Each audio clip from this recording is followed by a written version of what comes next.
ত্রিনিদাদের মেঘলা আকাশে শুরু থেকেই ছিল বৃষ্টির হানা, কিন্তু মাঠের লড়াইয়ে রং ছড়িয়েছে ওয়েস্ট ইন্ডিজ। 2019 সালের পর প্রথমবার পাকিস্তানকে ওয়ানডে ক্রিকেটে হারালো ক্যারিবিয়ানরা।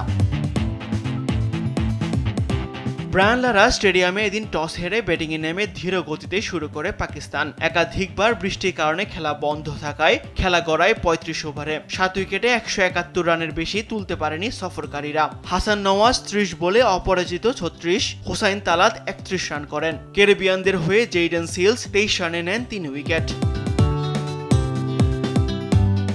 181 রানের লক্ষ্য তারা করতে নেমে শুরুতে বিপাকে পড়ে স্বাগতিকরা। 12 রানের মধ্যেই ফেরেন দুই ওপেনার ব্র্যান্ডন কিং ও এভিন লুইস। তবে শারফেন রাদারফোর্ডের 33 বলে 45 রানের ঝোড়ো ইনিংস ও অধিনায়ক শাই হোপের সঙ্গে তার 54 রানের জুটি ম্যাচে ফেরায় ক্যারিবিয়ানদের।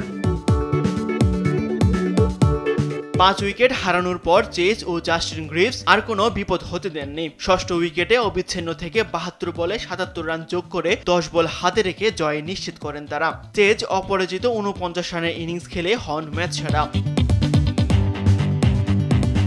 3 ম্যাচ সিরিজে এখন 1-1 সমতা। সিরিজের প্রথম ওয়ানডেতে পাকিস্তান জিতেছিল 5 উইকেটে, ফলে আসন্ন তৃতীয় ও শেষ ম্যাচ হয়ে উঠেছে রোমাঞ্চকর ফাইনাল। তাসবিহ অরণ, স্পোর্টস ডেস্ক, দেশ টিভি।